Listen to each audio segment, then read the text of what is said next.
Hello everyone, welcome to my channel. Thank you for being here. Let's start. Now. I moved into my grandma's old house about 8 months after she passed. The place had been sitting empty for a while, and I guess part of me felt like I owed it to her to keep it in the family. It was one of those older 2-story homes with pale yellow siding that always looked slightly sun-faded, no matter how clean it was. The kind of place with creaky stairs, doorknobs that rattle even when they're locked, and a strange smell that no amount of open windows ever really gets rid of.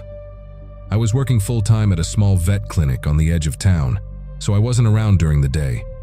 But the house had this slow, lived-in charm that made it feel safe, at least in the beginning.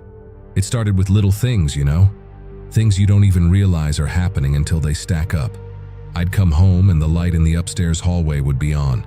I figured maybe I'd just forgotten to turn it off in the morning.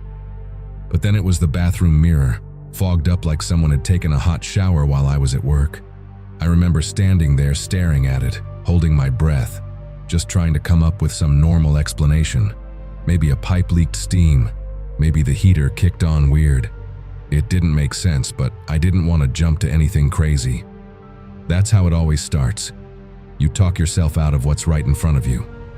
One night I noticed the cereal in the pantry was in a different spot. Not just moved, but like organized in a way I don't do. Boxes pushed to the back, labels perfectly facing forward.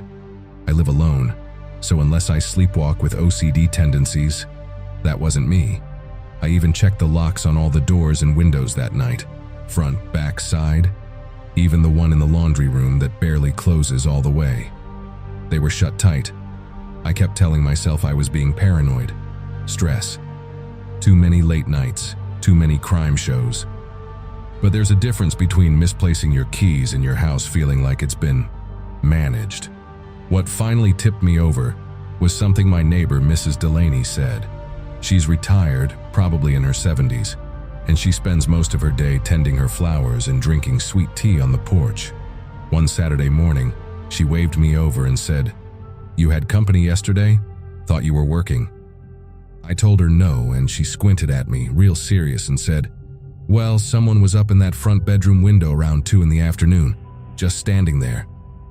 My stomach sank. I don't use that room. It used to be my grandma's sewing room, and now it's mostly empty except for old furniture and boxes. I nodded and said I'd check it out. But I already knew. I wasn't alone in that house. I waited until late afternoon to go upstairs. Something about daylight made it feel a little less unnerving, like the sun might chase away whatever was wrong. I walked slowly, deliberately, with that sort of tightness in your chest that you get before opening a door you're not sure you want to open. The front bedroom was just as I'd left it, quiet, stuffy, untouched. But then I noticed something subtle. The lace curtain had been moved, pulled back just enough to peek through. I never touched that curtain. It always just hangs there, like it did when Grandma lived here. I stepped closer and felt the edge of the fabric. It was warm, warmer than it should have been. That's when I noticed the faintest shoe print on the dusty wood floor, heading toward the hallway. I followed it to the end of the hall where the attic door was. It's one of those pull-down ladders built into the ceiling. I don't use it, never had a reason to. The string that hangs down from the trap door had always been just out of reach, and I never bothered to grab a chair. But that day, it was swaying slightly, like someone had given it a gentle tug and let go. I stared at it for a while. I didn't want to pull it. Every instinct I had told me to leave it alone. But eventually I grabbed a stool from the kitchen, stood under the attic, and gave the cord a slow, reluctant pull. The ladder creaked down, groaning like it hadn't been moved in years. Dust rained down in soft clouds and something in me felt like it was bracing.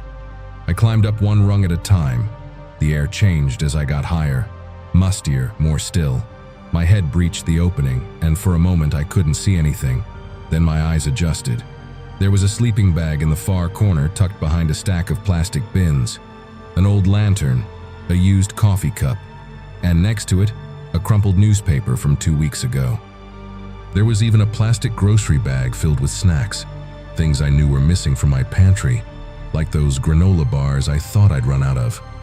That's when I noticed the notebook, It was small, spiral-bound, and the top page had my name written in messy, slanted handwriting. Just my name, nothing else. I didn't go any farther in. I backed down the ladder like I was on autopilot, not even realizing I'd held my breath until my feet hit the floor. I slammed the attic shut and pushed the stool away with a noise that echoed through the whole house. I stood there, frozen in my hallway, listening. Nothing. No creaks, no footsteps. Just my own heart beating so loud it felt like it was in my ears. I grabbed my phone and called the police, not because I thought they'd catch anyone up there, but because I needed someone else to see it. Someone in uniform who'd confirm I wasn't losing my mind. The officers showed up about 20 minutes later. Two of them, Officer Talbot and a younger guy named Reed. I led them upstairs, hands still shaking a little, and pulled the attic cord again.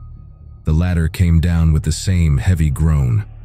Talbot went up first while Reed stayed beside me, quietly taking notes. I watched Talbot disappear into the dark, and there was this stretch of silence that felt way too long. Then he called down, "Yeah, someone's been up here, recently." When he came back down, he was holding the notebook. He flipped it open for me and showed a page I hadn't seen.